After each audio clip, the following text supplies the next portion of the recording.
falou no infinito, infinito é, por um lado, uma das coisas mais belas que a matemática possui, você conseguir trabalhar. Nós somos seres finitos, limitados e que concebemos o infinito. Isso, para mim, é um dos pontos mais fantásticos da nossa disciplina.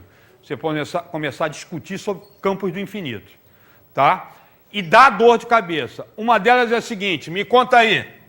0,999, isso é aproximadamente 1 ou é exatamente 1? Isso é 1? Todo mundo tem certeza que isso é 1? Não tem não, porque a maior parte da galera que você faz pergunta tem que tropeçar legal.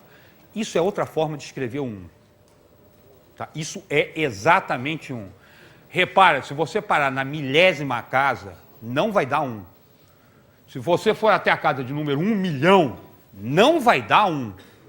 Mas se você for até o infinito, isso vai dar 1. Mas eu não posso ir até o infinito. Não, mas você pode conceber que foi. Ah, mas eu preciso de tempo. Você precisa de tempo, eu não preciso.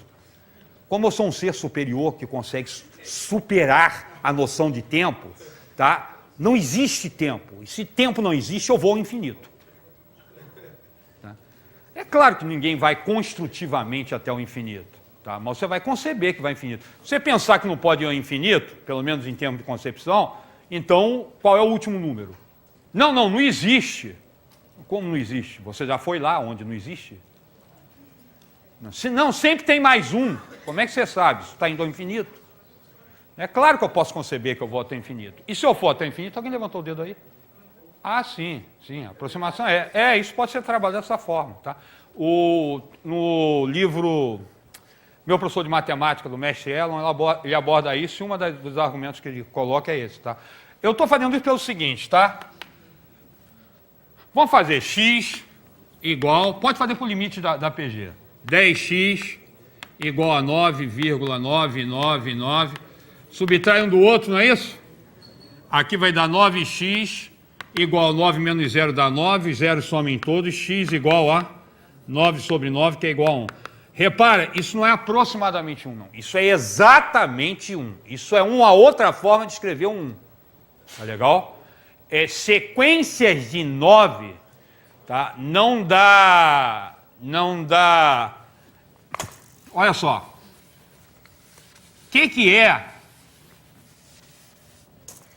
0,4999, etc.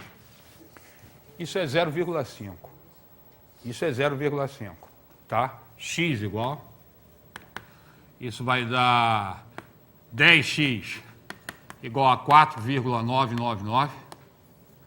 Isso vai dar 100x igual a 49,999. Subtrai esses dois aqui. 90x igual a, soma isso tudo, 45. X igual a 45 sobre 90, que é 1 meio, que é 0,5. O que é 0,3999999? 0,4. Tá legal? Por que eu estou chamando a atenção disso? Por quê? De fato, qualquer decimal tem duas formas de registrar o mesmo decimal. O racional tem uma coisa muito interessante, que é as diversas formas de representar o mesmo número, sobretudo se você pensar em fração. 1 meio é uma das formas de... 1 sobre 2 é uma das formas de escrever 1 meio. 2 sobre 4, 3 sobre 8, isso permite, por exemplo, que a gente guarde denominadores. Você cria uma classe de equivalência. Mas se você pensar em registros decimais, números decimais, os registros, você poderia pensar que cada número, cada fração irredutível só tem um decimal correspondente a ela. Se você tomar cuidado com esses 999. Tá legal? Porque, na verdade, 0,5 tem duas formas de escrever como decimal.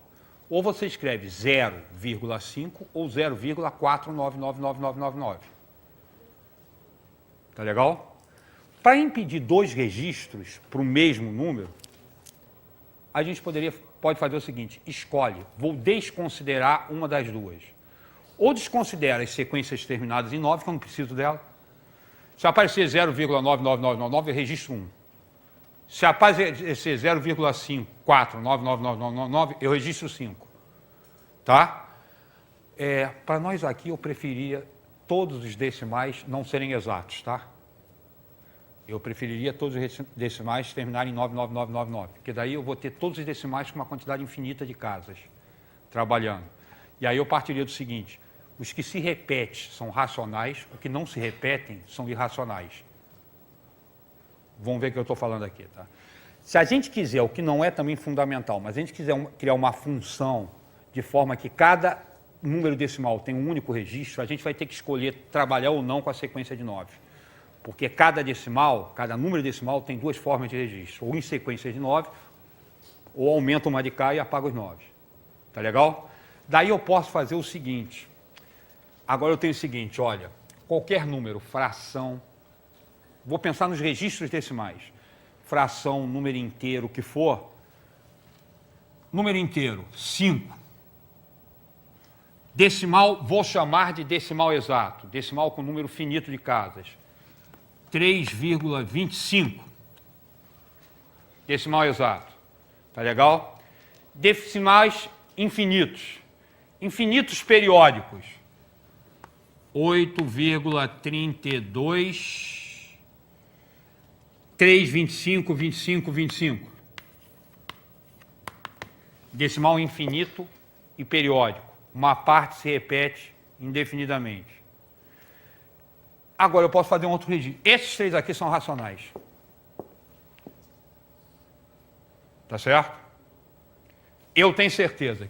Isso aqui já é por definição 5 sobre 1. Isso aqui eu consigo passar para a forma P sobre Q, ele é racional. Isso aqui eu consigo passar para a forma P sobre Q, porque é uma dízima periódica. Tá legal? Agora eu quero saber uma coisa. 0,1, 2, 3, 4, 5, 6, 7, 8, 9, 10, 11, 12, 13, 14, 15, 16, 17. É decimal? É. É infinito? É. Tem até uma regra de construção dele, eu sei qual é o próximo. É periódico? Não. É racional? A gente sabe que não, mas você garante que não é possível? Você garante que um decimal infinito não periódico não pode ser escrito como fração? Ele não é racional? Eu garanto. Por quê? Estava no livro. Estava no livro, Tais. Olha só, para a gente ter garantia disso, vamos fazer o seguinte, vamos pensar. Olha, se saiu da divisão de dois números, P sobre Q, vai ter que estar decimal exato, incluindo os inteiros, tá? Ou dízima. Não pode dar um número que não tenha repetição. Para a gente ter isso na cabeça, não vou provar, mas com um exemplo a gente vai conseguir enxergar isso. Divide aí 1 por 7. Quanto é que é 1 dividido por 7? 0, é outra coisa que o pessoal daqui mesmo me critica, tá? Eu coloco tracinho no 7. Tem mais alguém aqui que coloca tracinho no 7? Se você pegar, quase toda, nenhuma fonte tem quase tracinho no 7. Tá? Mas eu explico. Isso é origem bíblica. Tá? É o 7º mandamento, ela já conhece essa história. Quando Moisés começou a dar os mandamentos, chegou no 7º, o 7º era: não cobiçarás a mulher do próximo. Aí o pessoal lá embaixo: corta o 7! Corta o 7! Ficou rei da vida. Tá?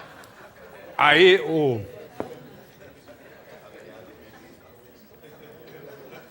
Zero, 10 aqui. 1 vezes 7, 7 para 10, 3. 30 por 7, 4. 4 vezes 7, 28 para 32. 20 por 7, 2. Dá 14, dá 6.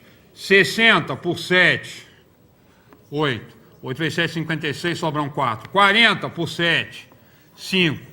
35, sobram 5. Espera um pouco. Restos parciais: 0, sobrou 1, sobrou 2, sobrou 3, sobrou 4, sobrou 5, sobrou 6. Próximo resto parcial. Ou vai ter que ser um desses, ou vai dar 0 e acabou a divisão. Porque, ao dividir por 7, só são possíveis 7 restos parciais. Na verdade, 6 restos parciais, e o último sendo 0 no caso, se for uma divisão exata.